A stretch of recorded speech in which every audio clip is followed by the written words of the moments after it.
Hi, everybody. My name is Linda Abraham, and I am the president of Accepted and the moderator for today's webinar.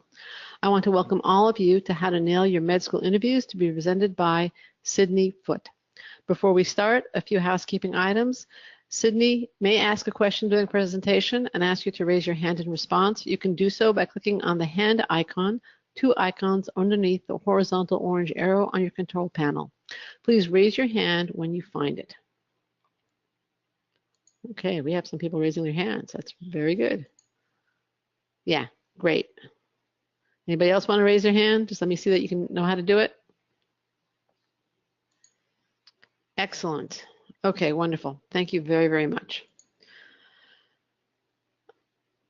Raising hands allows you to respond to our questions. What about your questions? We have a lot of time during and at the end of Sydney's presentation for questions, and we'll answer them then. If you have a general question and we run out of time before answering it today, you can post it on Accepted's blog. You can find one of the announcements for today's, actually here, let me give you a URL where you can post it. And if we run out of places, time today for you, you can post it there at the link I've just given you. Final 2 points. We use the question window for your questions, but we also use it for you to answer our questions. So if Sydney asks an open-ended question, please post your answer in the question window, and I'll be sharing those answers with you and with Sydney. When you leave, this is point number 2, you will receive a brief survey. Please fill it out. We value your feedback, and we do improve the webinars based on your feedback, as well as design new webinars for you. Finally, I'm thrilled to introduce Sydney Foote, who will present how to nail your med school interviews today. Prior to joining Accepted, Sydney worked as an administrator at the University of Washington School of Medicine. She's also the author of the ebook, Write Your Way to Medical School, and 2 other ebooks. She's been a medical school admissions consultant, I think, for 15, 17 years now, something like that. Right, Sid? Right. Yes. Right. Okay. Well, without further ado, without further ado, Sydney Foote. Thank you, Linda, and welcome to everybody who's here with us tonight. I'm glad you could join us. I don't know if you've gotten interviews yet. Hopefully, some of you have. I do want to point out that getting an interview invite is one of the very best parts of the med school application season. It means that the medical school likes what they've seen so far. And it means you are one step closer to becoming a doctor, which is wonderful. But one of the worst parts of the application season is going to the interview and walking those halls and talking to the students and really feeling like you belong there and then not getting in. It's really tragic when you've had so much time and money and effort into your application and get so close. So what can you do to make sure that you're taking that next step, that you're the applicants that the school wants? That's what I want to talk about tonight. But before we begin, I want to share a short clip from the TV drama ER. Doctors are reluctantly sitting in on medical school interviews, and these are some of the interviews that they see. Unfortunately, the sound may be slightly delayed, so the video might be a little out of sync, but I think you will get the message. So, Kevin, why do you want to be a doctor? I've given that question a great deal of thought, and I think it all boils down to one thing. I really want to help people. My dad died of lung cancer, and I was 12, and I vowed I would work for a cure. My research in molecular biology has been very rewarding. I expect we'll see gene therapy in our lifetime. I'm a people person. The bottom line is, I really want to help people. I volunteered for the pediatrics ward. I'm very empathetic. When I saw my kitty suffering like that, I knew that I had a calling to help people in their time of need. And I think you have to combine humanistic skills with a passion for making a difference. And I really just want to help people. I just want to help people. I want to help people. Help people. Everybody is coming into the interview with pretty much the same story. They all want to help people. And when I was working at the University of Washington, and there were and people were doing the medical school interviews, that is one of the complaints they all had. Everybody wants to help people. There's absolutely nothing wrong with that. Wanting to help people is a very noble cause. And uniting science with humanistic values is what physicians are supposed to do. But if you and every other interviewee are saying it, it's just not going to stand out. So today we're going to go over some of the basics of interviewing. These might seem too basic for some of you, and some are just common sense, but I'm asked these questions frequently, so I think they are worth covering. After that, we'll talk about some preparation that you can do and how to construct a story that goes beyond wanting to help people and shows who you really are. We'll tackle a few of the common questions, those that I've seen applicants really struggle with. And finally, we'll talk about some practice methods. Also, for the purposes of this webinar, I'm going to be addressing the traditional interview format, not the MMI. On September 13th, Accepted is hosting an MMI webinar, so be sure to check that out if you're interviewing somewhere that uses that method. So, the basics. One question I'm frequently asked is, what do I wear? Professional attire is always best if you want to make a positive impression.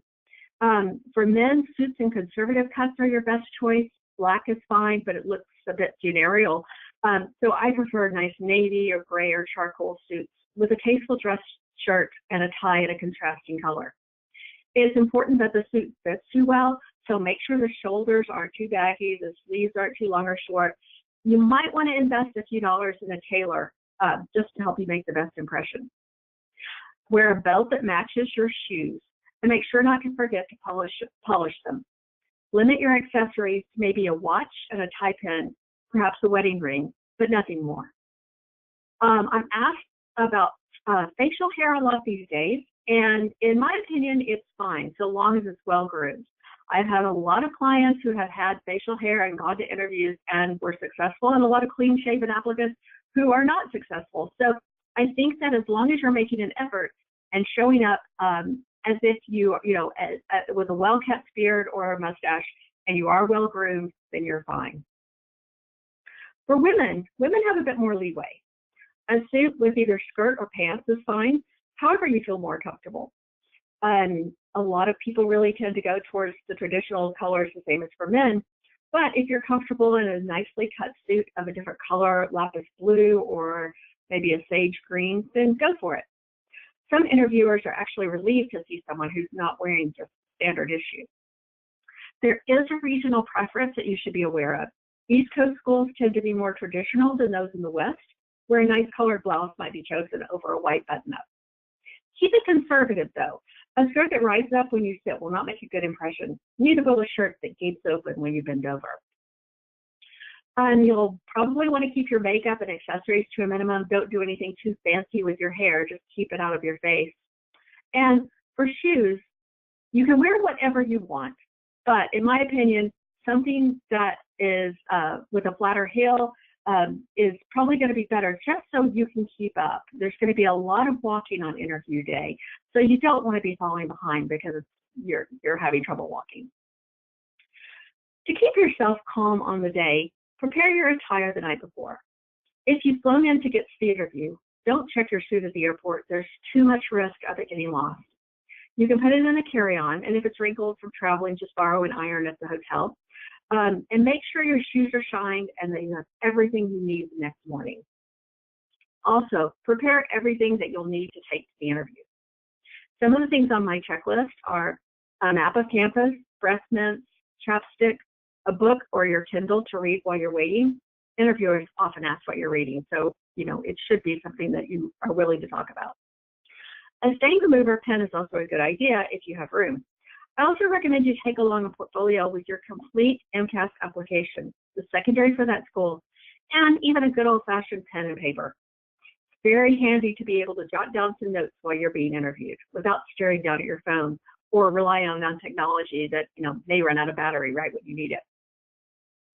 If you're not familiar with the campus, try to explore it a bit before the interview starts and get a feel for whether you might fit there. This can also spark some questions that you might have for the interviewer. You want to arrive early for the actual interview.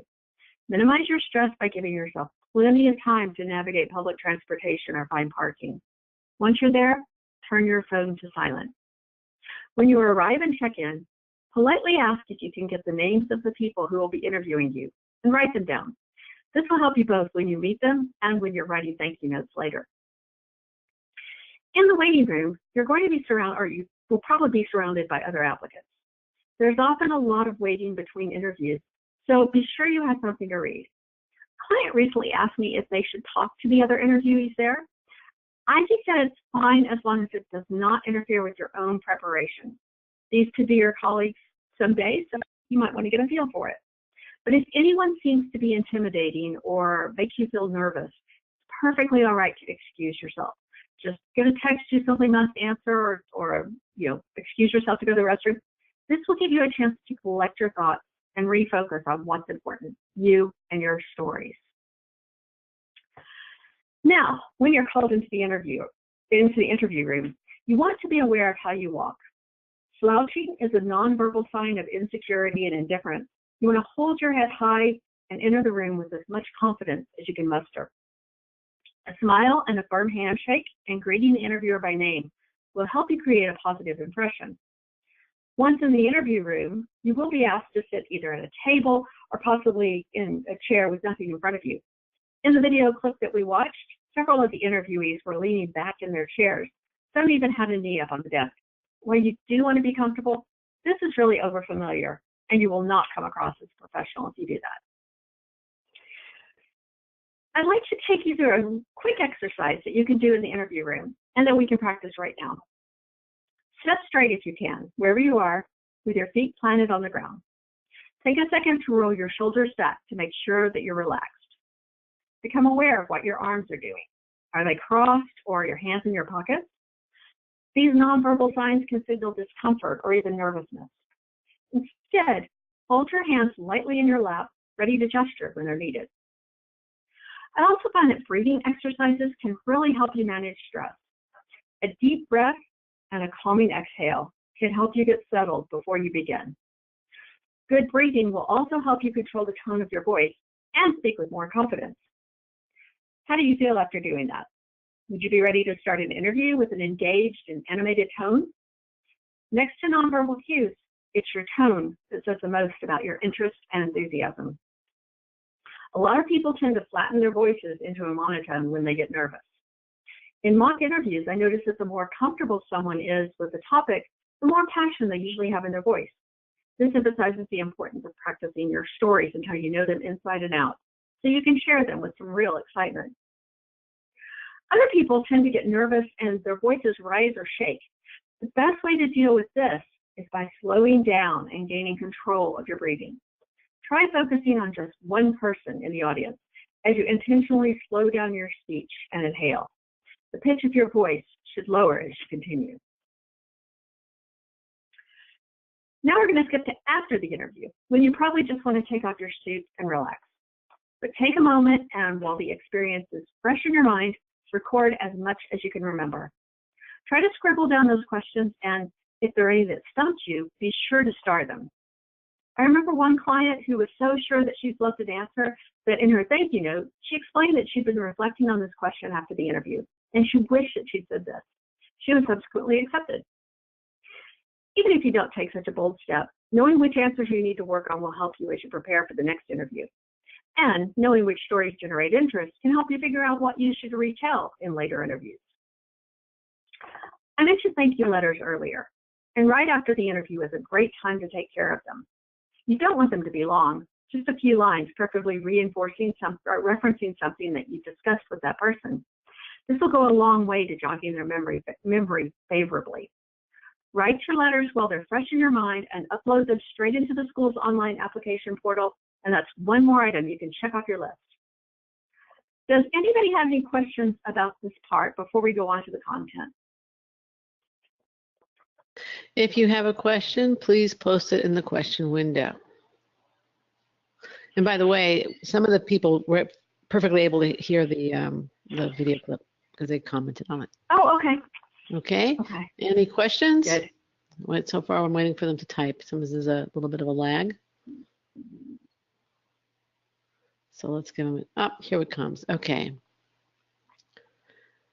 Okay, Eric asks, is the thank you note expected, required, or simply a nice gesture?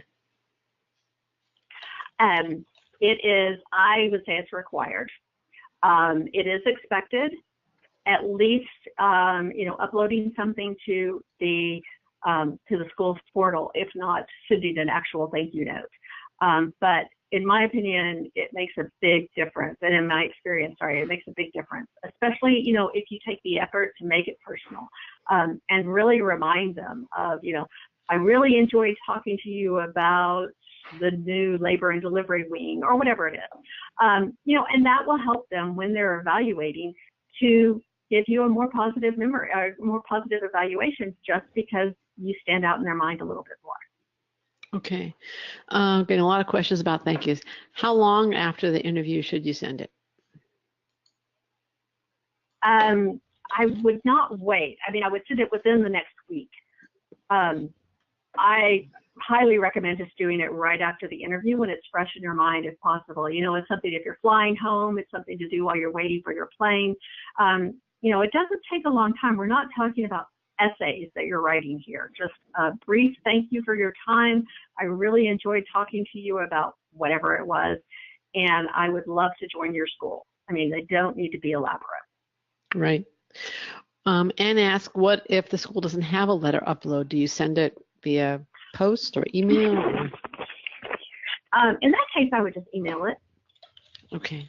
And somebody else is asking if you would email it to every person that interviewed with you or that you met with. Should you send, an email to a bunch of people or one email to each individual? I'll tell you something. When I was an administrator at the University of Washington and we were interviewing fellows, the ones that took the time to write a personalized letter to everyone they talked to, including the secretary, made a good impression. So, you're not going to lose by sending a thank you letter. It's considered, it's not just a courtesy. It is something that will help you.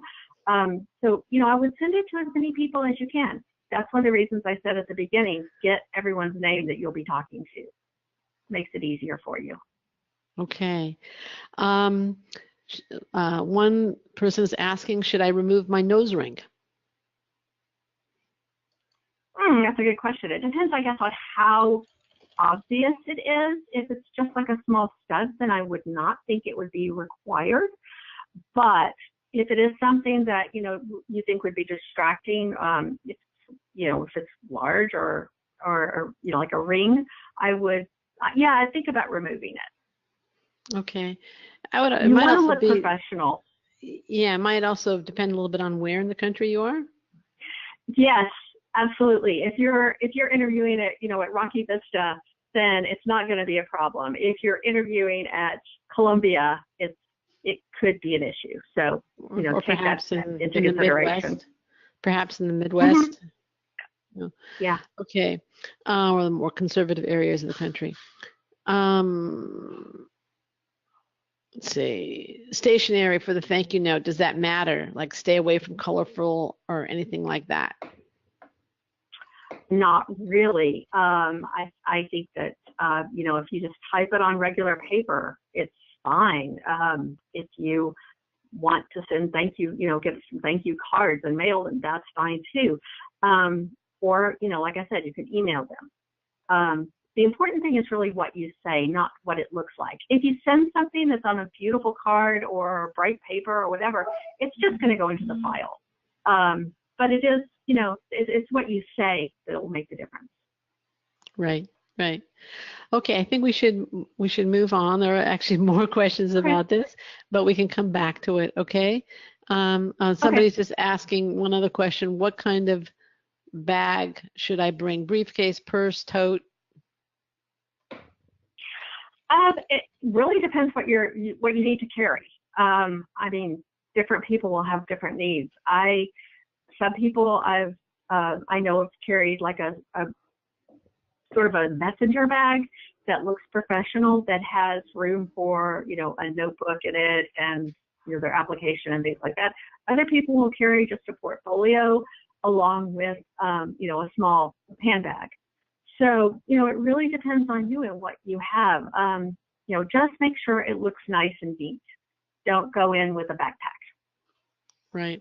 Now, a lot of the questions, by the way, whether it's the stationery or the purse or the attire or even the note card, if you're sending a physical thank you. I think it goes back to Sid's point earlier about being professional. So if you were to get some kind of wacky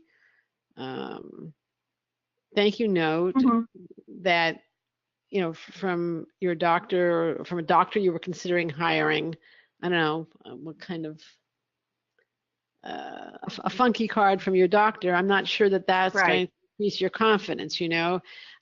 So think about it in those terms. You want to make an impression as a professional. And probably if you're asking if that look or behavior or whatever is professional, maybe even in your mind, there's a doubt whether you're going to be making that impression. So try and be a little bit conservative here. There's certainly less risk in being conservative than in not being conservative. Okay? Yeah, that's totally true. Medical schools are conservative for the most part. And it's hard to overdo it. It's, you know, I've heard it say you really can't overdress for a job interview. It's the same kind of idea here. You know, you want to wear a suit. You want to look nice. You want to have your hair, you know, groomed as much as you can. You want to have, you know, every communication that you make with the school needs to reinforce this feeling that you are prepared and ready for this spot. But you're a future doctor. Yeah. Okay. Should we move on? Yeah. Yeah. Okay. So now we're going to talk about preparing some of the content, the story of you that's going to leave a lasting impression. You could start out by writing out perfect answers to every question and then reading them over and over and how you can recite them. I highly recommend this approach if you're an accomplished actor. If you are comfortable memorizing scripts and delivering them verbatim, then go for it. I think Meryl Streep could probably pull this off, but for everybody else, I recommend a different approach. What I help my clients do and what I can help you with today is prepare efficiently and become more comfortable with your stories so you can share them in a positive and engaging way. I can't give you the answers to the questions you'll be asked. That comes from you. But I can give you a method for addressing them, which should help you answer both the questions you expect and those you never saw coming. To do that, I'd like to start out by addressing a few key questions. First of all, what are your goals? How do you want the interviewer to think of you? When you leave the room, what are the 3 impressions that you want to leave with them? 2, your strengths.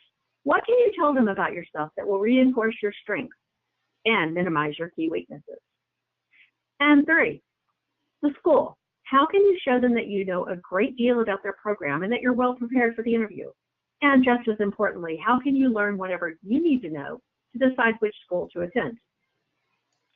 Preparing the answers to these questions takes place long before the interview. In fact, you can start tonight. The earlier, the better. In answering these questions, you'll set goals for the interview and give yourself a clearer idea of what impression you want to leave with the interviewer, beyond this desire to help people.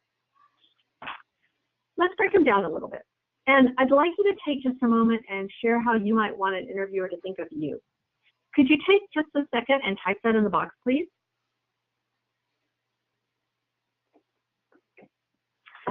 I'm not asking for things like I'm really committed to medical school or vague ideas like I've had valuable experiences that will make me a good doctor. Try to be specific about what qualities you want the interviewer to remember. It might be compassion. It might be that you're adventurous, whatever it is. So what in the question window, compassionate says Bree, perseverant, honest, empathetic, Sonila. I aspire to become a lifelong learner, Giovanna. Dedicated leader and a great chef, okay. When can I come for dinner? Nice. Open-minded, easy to talk to, says Mike. Innovative, says I'm gonna mess up your name. I know it. Meliorisa. Team-oriented, hard worker, compassionate. Somebody with a love for the patient-doctor relationship. Somebody else wrote passionate and ethical. Flexibility when working with others, says Jocelyn. Personable, friendly, passionate, says Shalini. Strong interpersonal skills, Milan. Resilient and driven to serve the underserved, says Rana. I apologize again if I'm mispronouncing names. Balanced, calm, and understanding, says Sahi. Enthusiastic and humanistic. Alexis. Katie says resilience, empathy, people skills, love of learning, love of medicine, work hard, good person. That's all one person. Kara K says resilient and hardworking, leader by example, dedicated, mature, excited. That's Eric. Innovative is Sarah, and excellent work ethics is Meliorisa. These are great. Yeah, they are great. Curious, says Mark. There's a lot of variety there. Yeah, that's good. Are there more? Do I keep going? Can we stop? I think we can stop, and not one person said I want to help people. Yep, which you will do as a doctor. So these are great. As you are hearing your stories, keep this idea in mind. Keep in whatever the qualities are that you want to tell, that you want to express to the interviewee. The one comment I do have is that a lot of people are going to write hard worker. In fact, that's the one that I hear the most when I start to do mock interviews. And I don't doubt that it's true, but I think everybody applying to medical school is a hard worker. It's not going to make you stand out, just like saying you want to help people will not help you stand out. So what is it that makes you special? How are you going to answer that wonderful question? If there are 50 applicants in this room, why should we pick you? This is what your personal statement and your secondary essays have already begun to answer. Since you've been invited to interview, you've already done a good job on those. So you need to pull out these elements and expand on them in the interview. Go through them carefully and pull out 3, maybe 4 main qualities that you want to impress upon the admissions officer. In your answer, you'll keep coming back to these main ideas, reiterating them, reaffirming them, and instilling them in the mind of everyone you talk to. Once you know what you want to emphasize, how can you make sure these ideas come through? What I'd like you to do is take these qualities, whether it's your innovation, your innovativeness, your personability, your integrity, your interest in people, and yes, even your work ethic, and think of a couple of stories for each quality. If these truly are your qualities, then this exercise should not be too difficult. You should have several instances where you've demonstrated each characteristic. Some of your stories will illustrate multiple qualities, which is even better. To put it another way, I'm asking you to think about your own qualities and characteristics rather than answers to specific questions. It's a shift in thinking that will give you a lot more flexibility during the interview. For instance, a typical applicant described his research like this. I've been involved with the Johnson Lab for the past 3 years. My main role is inputting and interpreting data. I'm involved in weekly group discussions and I've authored a review to determine efficacy. I'm also working on another review now, and I'm interested in collecting data from various articles. That's a pretty basic description of just about every research project. It's not inaccurate, but it's not going to thrill anyone. However, from these few lines, the applicant can pull out some really important elements, some of the ideas that he wants to instill in the interview. But instead of making the interviewer do the work for you, bring the elements to the fore. I've been involved with the Johnson Lab for the past 3 years. My main role, for the past 2 years. What's really interesting about my work is that while inputting and interpreting data, my critical thinking skills have gotten much stronger. Now I'm understanding subtleties in the data and detecting patterns I want to explain. Our lab is very collaborative, and I always look forward to contributing at our weekly discussions and hearing about our projects. This description can't help but sound more engaging. The applicant is telling the exact same story, but this time the emphasis is on the elements that he enjoys and that he's good at. But remember I said not to write out the perfectly phrased answer? If you can remember a few key points you want to make, then you can much more easily revise them on the fly. So that answer here might look like this. I've been in the Johnson Lab for 3 years. That demonstrates continuity. Inputting and interpreting data demonstrates critical thinking skills. And contributions and learning from others demonstrates the collaboration. But what if you don't get asked about your research? What if you're asked instead how you work with teammates? In that case, the story is really easy to modify. I've been involved with the Johnson Lab for the past 3 years. Our lab is very collaborative. At our weekly group discussions, everybody has a chance to share their projects and help each other with problems.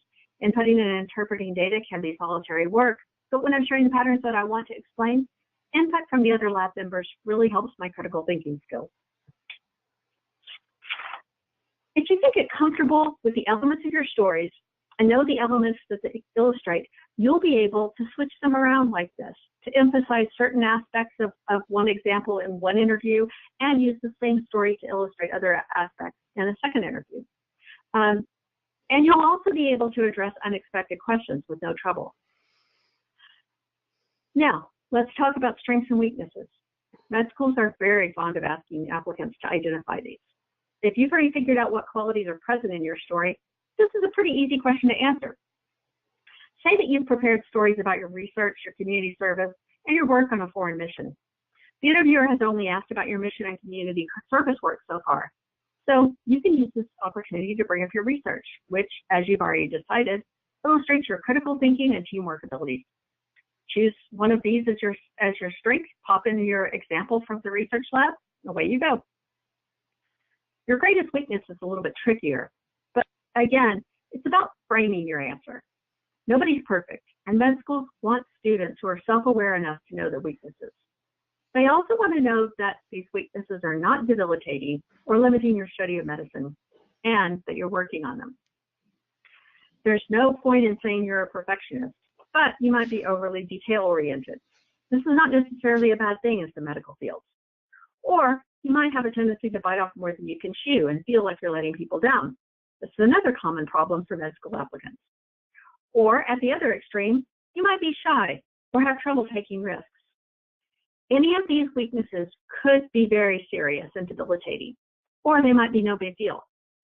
But I think it can be human nature to imagine the worst, and you have got to rein in their imaginations. Explain how your shyness kept you from joining clubs in high school, or share a time when you had trouble balancing all your responsibilities. This sets boundaries for your weakness, it puts it in a box. And hopefully you can use that to show how you've overcome them. Showing that you've been able to overcome your weaknesses in a specific situation is very important. Whether you've explored better time management or joined a local Toastmasters club, show the interviewer that you don't just know about your weaknesses, but that you're taking steps to conquer them. But what if you have weak spots on your application? Do you have a failed class or a bad year, a big gap that you need to explain? Again, prepare for these ahead of time. This will go a long way to being able to address them in an interview. It might sound cliched, but honesty really is the best policy. Frame your answers in a way that shows that you accept responsibility for whatever happened and that you've learned from the experience. As well as knowing your stories, you need to show that you know a great deal about the school. You can subtly introduce this information in your answers. You might do this by linking your research interest to one of their programs, or by describing your interest in global medicine by mentioning their global health exchange.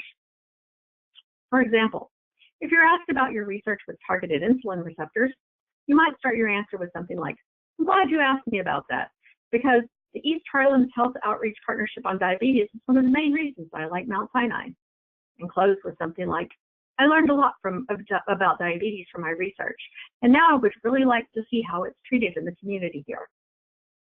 So where do you get these details? Your first stop should be the program's website. You've probably already visited it when you were explaining why you were drawn to the school in the secondary essays. But I think the absolute most useful place to visit is the news section of the website. Is there a new obstetrics wing that they're especially proud of? Did a research program just get funding? Have they created a new scholarship for research fellows? These are the kind of things admissions people like to talk about, and the kinds of things that you should know before setting foot on campus. You can also speak to anyone that you know in the program. A lot of times you'll be able to contact students in the program, or you might know a contact who knows someone that went to the school. Follow all the leads and get as much information about the school as possible. And how about the question, why should we choose you over other applicants? I like to start this answer with humility, with an acknowledgement that every person they're talking to is qualified and would be a great medical student. Then you can write down those 3 impressions or qualities that you chose at the start. Show them that you know yourself, and that will help them see how you fit in the class. Before we move on to practice methods, I want to talk about that most dreaded question of all, tell me about yourself. This is often one of the first questions that they'll hit you with in an interview, and it's where you can establish those ideas that you want to present. setting the stage. I think there's a natural tendency to tackle this question in chronological order, but you don't have to. So many students begin with, I was born in, and that can work, but finding a common theme that pulls together elements of your experiences is a lot more engaging. What I like to do with my clients is to have them take on this question by introducing any ideas they might want to include. The most common are family background or cultural upbringing, interest in science or research, community, clinical activities, those sorts of things. Sometimes I'll add in personal hobbies, but it's usually just an afterthought.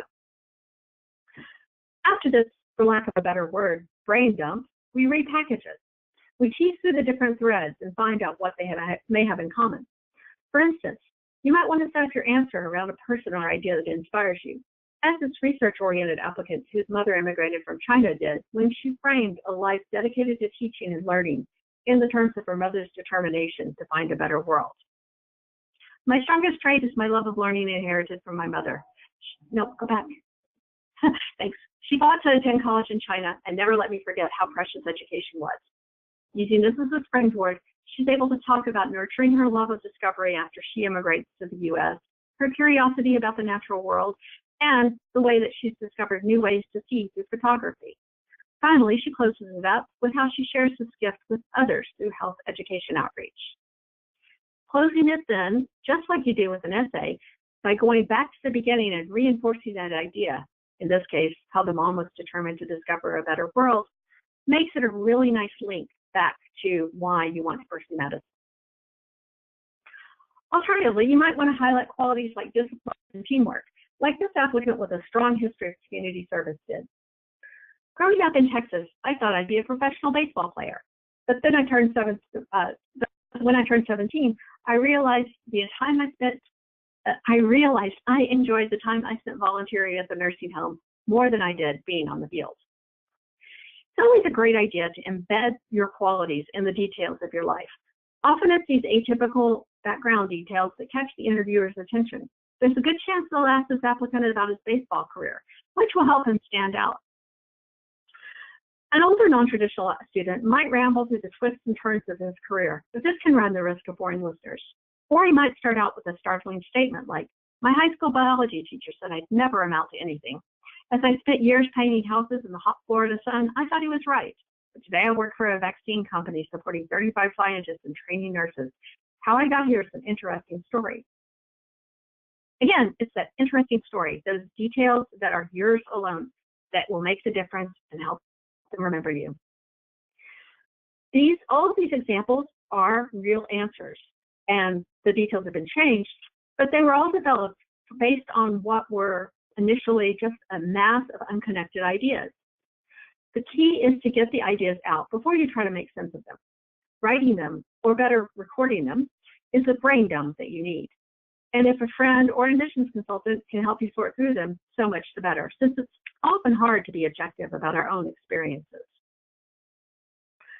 I'm often asked if this tell me about yourself question needs to explain an applicant's motivation for medicine. While I think the stories you share should naturally lead into the question, why do you want to be a doctor? This is really a different question. While you will probably have aspects of your interest in medicine there, you'll need more if you truly want to tell them who you are. So in short, the idea for all of this is to make sure that you know your answers, that you're not reading them and that you haven't memorized them. Trying to memorize a script is a recipe for disaster.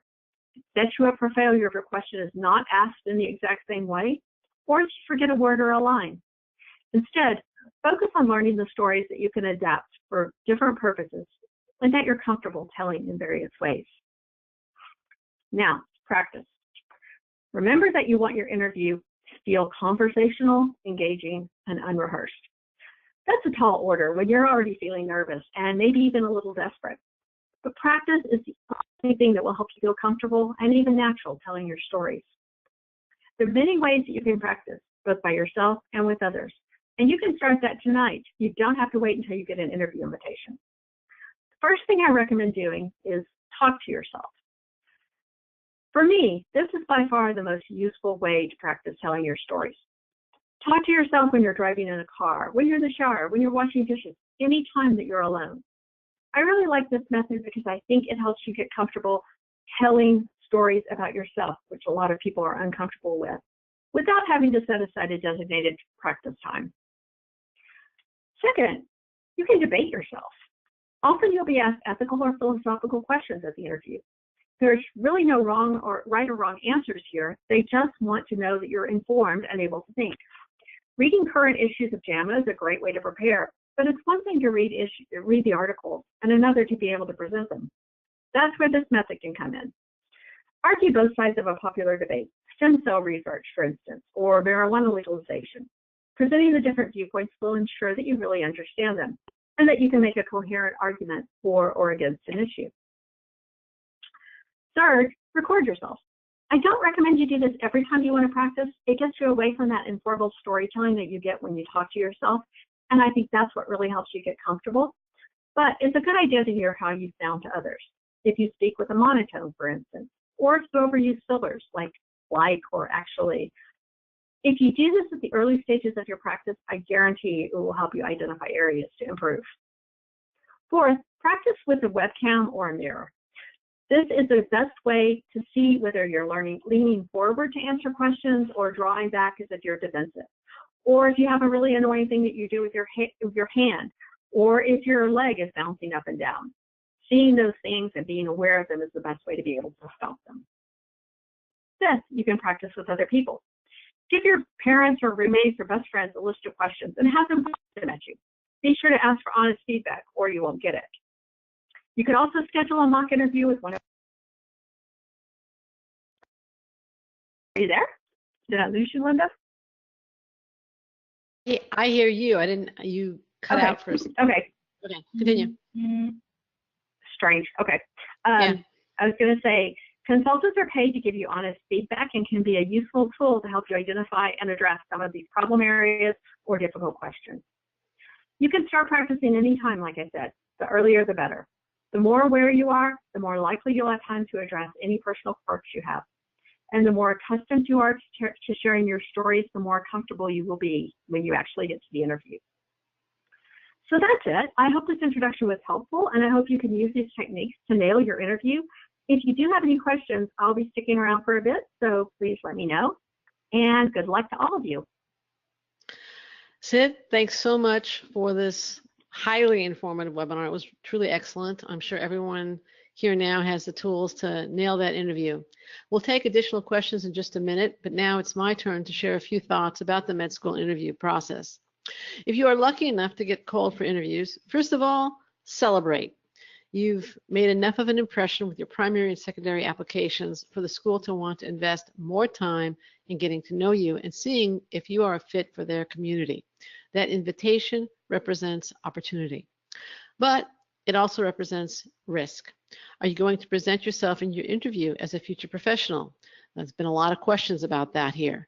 Are you going to come across as someone who would be a thoughtful member, a contributing member of their community, and later a compassionate physician whom the interviewer could see treating his or her loved one? Are you going to successfully implement all the excellent advice that Sid has provided today? Do you know how to use the tools that she's given you? That's your challenge, and it's a challenge Sid and her colleagues here at Accepted can help you with. I'd like to tell you about a call I had not too long ago. An applicant called and inquired about our medical school mock interview package. I gave her the details, and she was very interested. At the end of the call, she said, I have one more question. Why do I need this service? Can't I just interview on my own? Can't I just research the schools, think about likely questions, and then come up with great answers?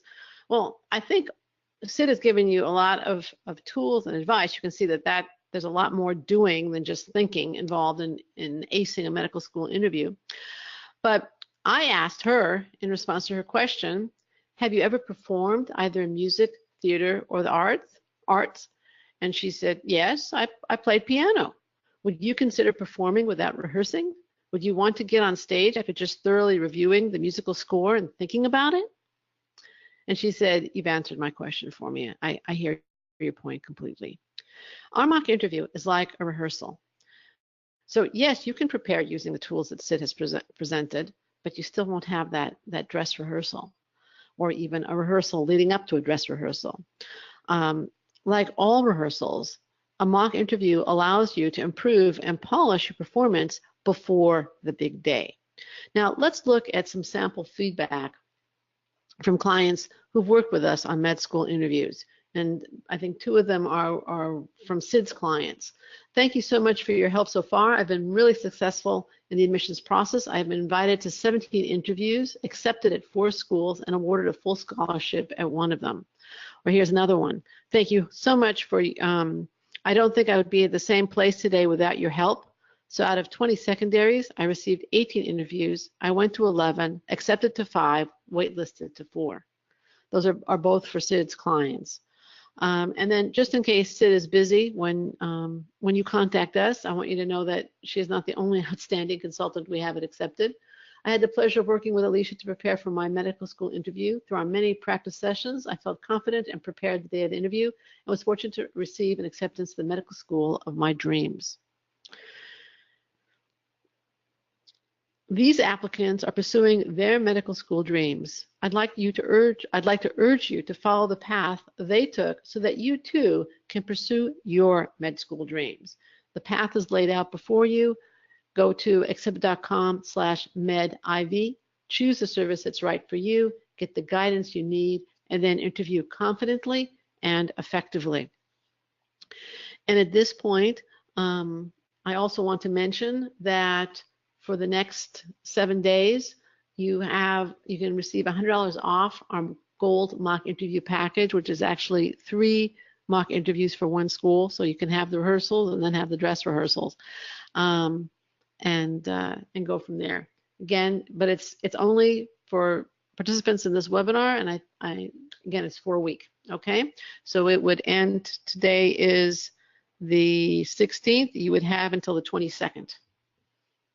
To purchase it. So the page to go is accepted.com/mediv. And now Sid and I will take your questions. Okay. So let's see. Let me get myself organized here. Mike asked, when asking questions like "tell me about yourself," or when responding to questions like "tell me about yourself." I am looking at a question here. I'm just going to take it. It's from Jocelyn. Any comment on specific topics like healthcare policy reform that you suggest we prepare for? Yes, I would definitely encourage you to be able to talk about what's happening with healthcare debates now and how they would affect physicians and possibly medical students. I mean, you want to show that you're able to that you do know about this career that you're going to enter. So, I think that if you can form an opinion, it doesn't need to be a controversial one, just really show them that you know what you're getting into, then that would help you a lot when you go in. I can hardly read these. They're in a really tiny, you can't read them? Oh gosh, can you pop it out? Oh, if I pop it out? Yes, I got it. Can you hear me now? Okay, here we go.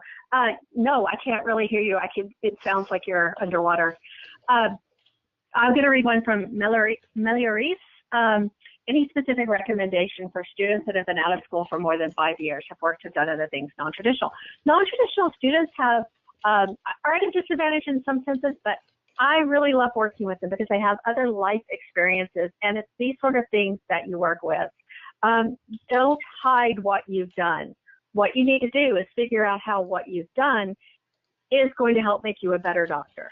I worked with a student years ago who went to went to law school, and she actually finished her degree, but then decided not to practice, and she wanted to go back to medicine, and she didn't even want to talk about her law school degree. She just wanted to, she was afraid that would make it seem like she wasn't committed to medicine.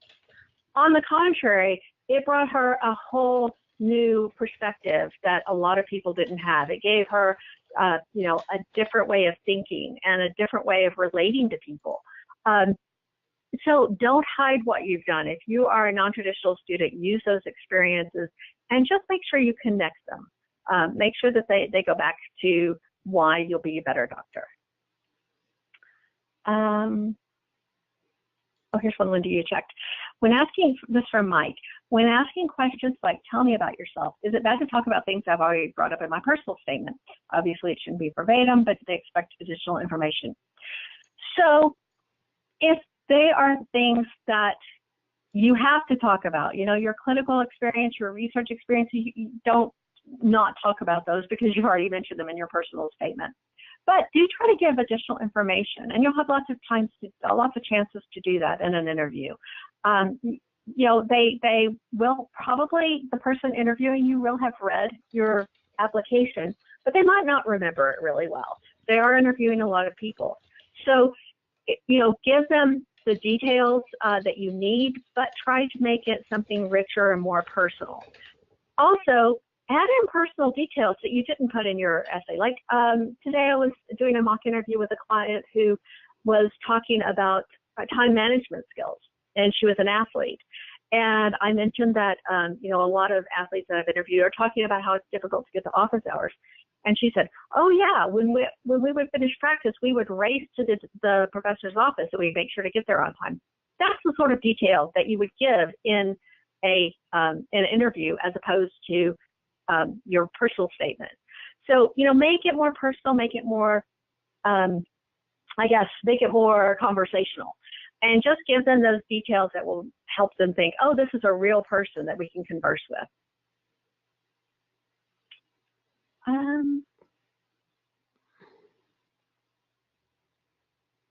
How long should the tell us about yourself question, answer be from Eric? That I would say try to get that 3 minutes or less. You don't want to go on and on and on. And one really good trick that you can do is if you see that you are talking too much about one thing, you can always say, I could go on and on about my research all day. If you have any questions about it, I'd love to talk more about it later. That gives them an opportunity to, both see that you're interested in it, and they're able to, move on if they want to, or ask you more questions. How could you change the tell me about yourself question for closed file versus open file interviews from Anne? That's a really good question. So if the interview is a closed file, you will have to give them all the information about yourself. They won't know anything. So, in that case, you can repeat things from your personal statement. But, I think if you will just approach the stories that you're telling, the qualities in the same way for whether it's closed file or open file, it's going to be your best bet. You're still going to be able to give them those qualities that they'll remember. And if those are sort of, encased in your personal story, they'll see the projection of, what your experiences have been and how you've gotten to medicine. Let's see. Sid, I did How chat would you. you. Yeah. I did chat them to you. I don't know if you can see it. Some questions I thought were good. Oh, how personal should we get in an interview? Yeah. Mm-hmm. I think that,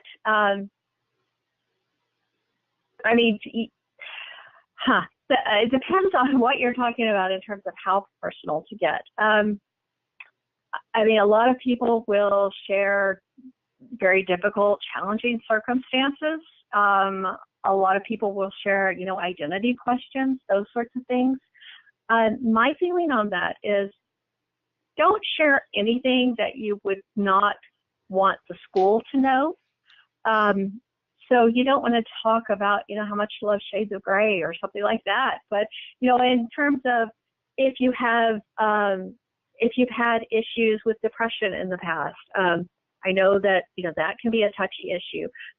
People who are able to show that they've dealt with it, or that they, and that they are able to manage it, that they don't have a problem. I've had a lot of applicants who've written about depression in their personal statements and, been very successful getting into school. Same with dealing with alcoholism or substance abuse in families. So I don't think you want to tell them things that you are ashamed of per se. I don't know. I don't even want to think about it, but things that have affected you and have changed who you are or helped mold who you are, I think those are important to share. And, I wouldn't have any hesitation talking about issues like substance abuse in your family or depression or, struggles that you've had. Okay, great. That answers the question. I sometimes say, if you wouldn't, just my 2 bits also is, if you wouldn't want a professional colleague to know something, then it's probably too personal. Right. How do you feel about creating a small handout to describe your research so it's easier to follow? That's an interesting question. I've never thought of that. It would be very unusual to do, and I would certainly not rely on it, like be able to talk about it separately, and then perhaps maybe ask them if they would like, I prepared this, would I be able to show it to you? Be deferential and, don't expect them to look at it or to absorb it or read it. But, if you do that and they do look at it, then that's great. And you can kind of use that as a guide. But I definitely prepare on the side so that you're able to talk about it without that. Also realize that part of being a doctor is being able to communicate with people who do not have a scientific background, medical issues and the scientific, the implications of complex science in a lay way. So you should be able to discuss your research in a way that a lay person, not just a doctor or scientist who might be interviewing you, can understand it. Yeah, it's not just a science background. I mean, some fields are so specialized that you wouldn't be able to understand it if you were in a completely different field. So you'll be able to converse as a lay person about your research. That's definitely something you should practice. Another good question here is, this is from Nicole, any advice on what questions to ask? Oh, at the end? There's lots of different questions you can ask. If you are interested in doing research as a program, ask them how easy it is to get into a certain, like say you've been doing immunology research as an undergraduate, how would it be possible for you to work in that field or in a specific lab? How are decisions, made to let people work in different places? You can ask them about facilities at the school. This is where the news section of the website is really useful, because you can ask them about, the new wing that they just built or a new fellowship that they just started and how that's going to affect medical education. You can ask them if they are professors, ask them what they teach.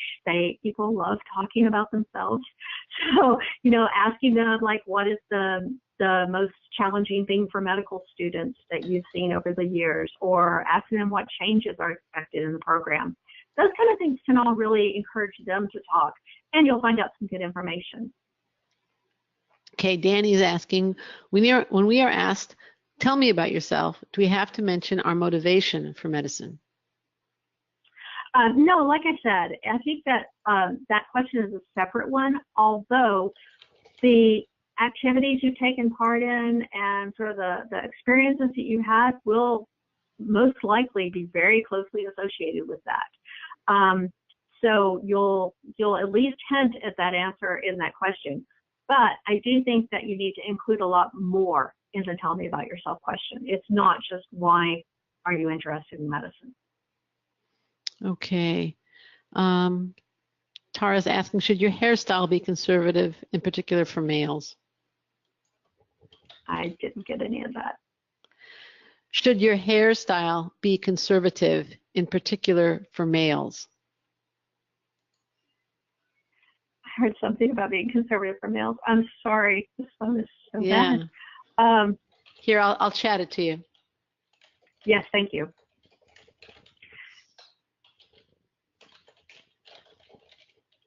In the meantime, there was someone that asked about what. Oh, hang on, where was it? Oh, someone says, can you suggest a website to research ethical issues in medicine? JAMA is great. That's probably the best source for you. Also, read Scientific Americans. A lot of times people will be asking, like, what's a scientific advancement that's impressed you over the last year? Or what's the most interesting scientific debate you've heard? These are really good topics that you can pull out of a lot of different sources. But JAMA, Scientific American, these places that are sort of geared towards technical and scientific minds, they will have some great ideas for you to look at.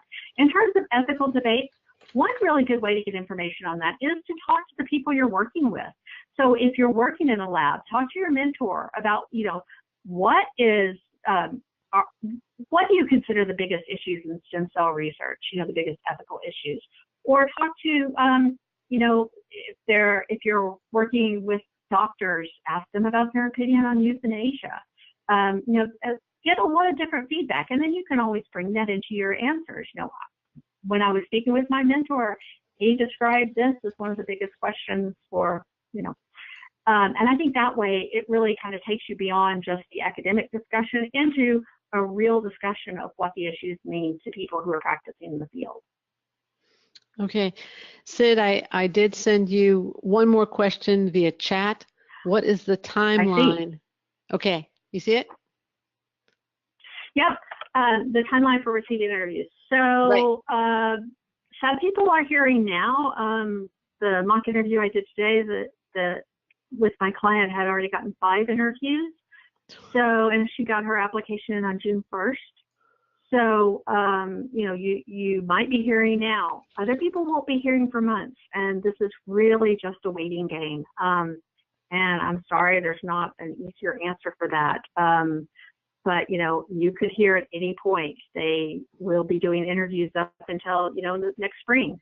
So it's just really important to just keep doing the things that you're doing. Keep volunteering, keep getting exposure, keep working. If you're in the lab, keep working in the lab. Don't just put your life on hold, and, do other things that are fun. Keep active and just try to, you're going to be boosting your profile in all of this time. So when you get to the interview and they say, so what's new about your application that we haven't talked about? You won't be able to say, oh, well, I've just been waiting to hear about my interviews. You'll actually say, oh, well, I've taken part in this and this and this. And that way you'll really you'll make a much stronger impression, and you'll be a much happier person. That's for sure. Sid, thank you again. Thank you for the presentation. Thank you for the answers to your questions. I'm sorry about the sound issues.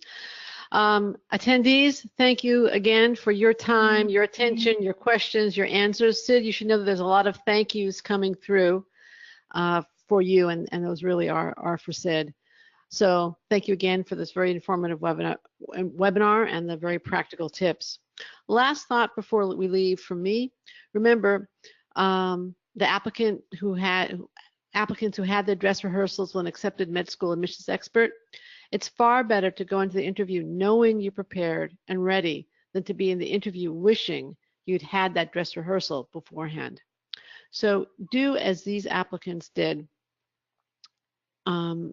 They are now, here we go, as these applicants did, they're now pursuing their med school dreams.